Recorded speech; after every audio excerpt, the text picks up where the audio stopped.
Introducing our next speaker is Mr. Jeff Reese.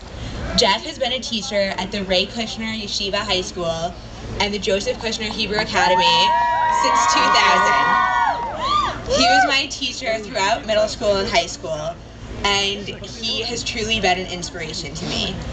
Through his mentorship, his encouragement, and his views, he has really made a difference in my life. There's a Chinese proverb that says that teachers open the door, but you must enter yourself.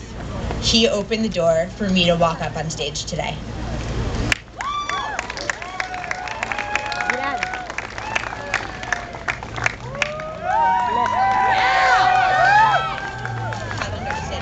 Not long.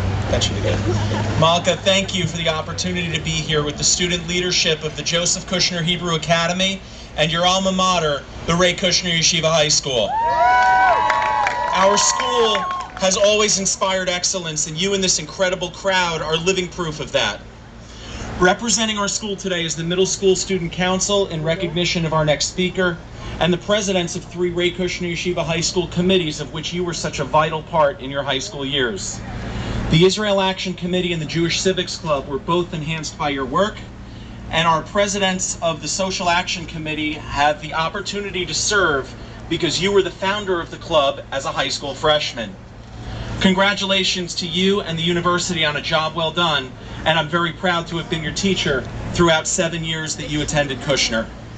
I'm also very proud to introduce our next speaker, Gilad Falkenstein. Gilad and his family are personal friends of the Shalit family. He became involved in the mission to secure Gilad Shalit's freedom at the age of 9 years old. Gilad Falkenstein is an Israeli on a long-term loan to America, and he understands the importance of the life of every single Israeli soldier because he knows that in just a few years he will be that soldier defending his homeland after he and his family complete their return home to Israel permanently this summer. Gilad has spearheaded a campaign of awareness in his community of West Orange, New Jersey, and his school, the Joseph Kushner Hebrew Academy. The t-shirt that I am wearing today was created and sold by Gilad as a fundraiser for the Shalit family. He has spoken in several public forums about his personal connections with the Shalit family, and is here today to share with you some of Gilad Shalit's writing and passions written when he was in middle school. In just a moment, you will hear these reflections shared with you by a young man who is the same age as Gilad Shalit when these reflections were written. Gilad, JKHA, RKYHS, and West Orange are very proud of your hard work and your passion. It gives me great pleasure to introduce my current 8th grade student and my neighbor of 10 years, Gilad Falkenstein.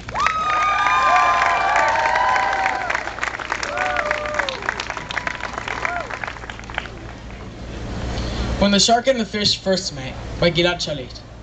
A small and gentle fish was swimming in the middle of a peaceful ocean. All of a sudden, the fish saw a shark that wanted to devour him. He then began to swim very quickly, but so did the shark. Suddenly, the fish stopped and called to the shark, "Why do you want to devour me? We can play together."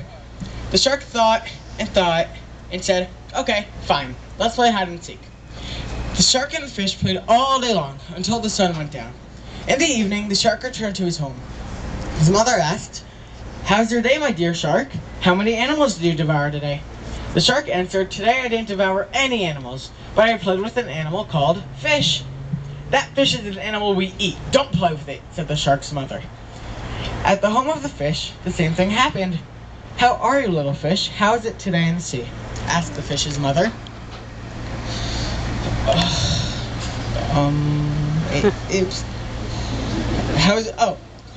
Fish. The fish answered, Today I played with an animal called shark." "That shark is the animal that devoured your father and your brother. Don't play with that animal," answered the mother. The next day, in the middle of the ocean, neither the shark nor the fish were there. They didn't meet for many days, weeks, and even months. Then one day they met. Each one immediately ran back to his mother. And once again, they didn't meet for days, weeks, and months. After a whole year passed, the shark went out for a nice swim, and so did the fish. For a third time, they met, and then the shark said, "You are my enemy, but maybe we can make peace?" Little fish said, "Okay." They played secretly for days, weeks, and months, until one day the shark and the fish went to the fish's mother and spoke together with her. Then they did the same thing with the shark's mother. And from that same day, the sharks and the fish live in peace. Gilad Shalit wrote this story in 5th grade at just 11 years old, 9 years before he was taken captive in the hands of Hamas. Today we commemorate 1,600 days. That's 4.5 years that Gilad Shalit is in captivity by Hamas.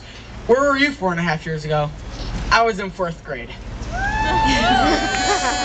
Okay. My name is Gilad Falkenstein. I'm 13 years old. I am U.S. Head of Youth for the release of Gilad Shalit.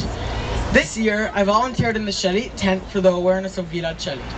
The parents of Gilad, Noam and Aviva, walked with tens of thousands of people from their home in Mitzpela to Jerusalem. Now they plan on staying in Jerusalem until Gilad returns home safely. In the tent, there are many teenagers who volunteer there. We hand out yellow ribbons, sell t-shirts, give out flyers, and protest. Every Sunday, there's a protest outside the cabinet meeting and in front of the Prime Minister's house every Friday. We hold signs that say, "Will you leave me behind too?" or "Bibi, keep your promise." We blow horns, bang on metal, and do everything we can to scream out Gilad's calling that we cannot hear.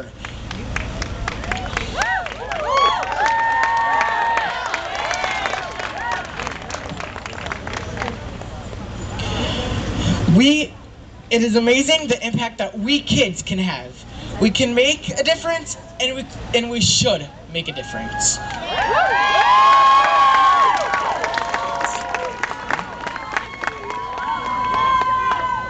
I've had the privilege to get to know Aviva and Noam Shalit personally.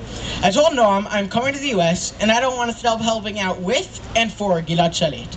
I told him I wanted to sell shirts in the States, and he said he'd be happy to give me shirts to sell. Now, I'm back in the States, and in just 2 months, I've raised over $3,000 for the campaign to release Gilad Shalit.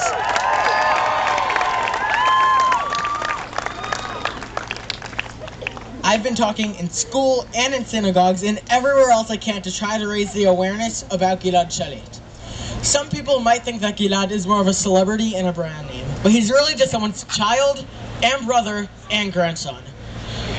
Gilad, from what I've heard, is a shy person. He loves basketball, running, playing computer games, and watching sports with his father and brother. In the Army, Gilad served in the tanks unit. His friends have all finished their Army service 2 years ago. They have all traveled to South America or Asia, like Israelis do after the Army. Many have already started college. He is still with Hamas. It is time to bring Gilad home.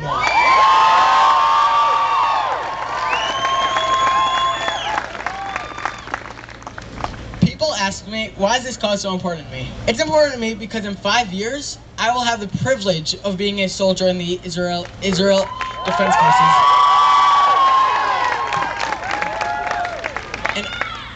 And I want to know that when I go there, the IDF still believes in no soldier left behind.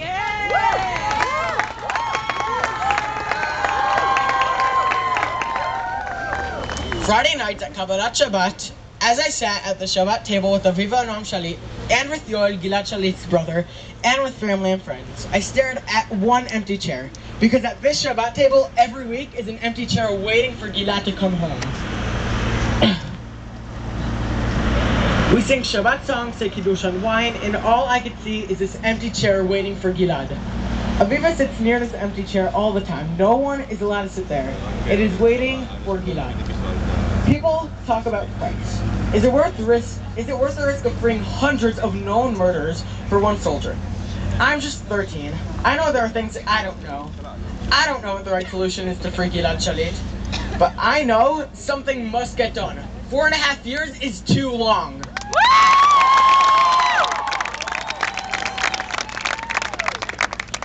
My mom says Aviva Shalit looks like someone shut off the light inside of her. The tent is there, so the government knows it isn't only the Shalit family that wants Gilad home safe, but all of us. We are here today in Washington, so the U.S. government knows, and so President Obama knows, we all want to bring Gilad home. Yeah! Let's hope and pray the leadership in Israel and here in the U.S. does what they need to do so Gilad comes home safe, soon before it's too late. Come on, everybody, bring Gilad home! Bring Gilad home! Bring Gilad home! Bring Gilad home! Bring Gilad home! Bring Gilad home! Bring Gilad home! Bring Gilad home! Thank you.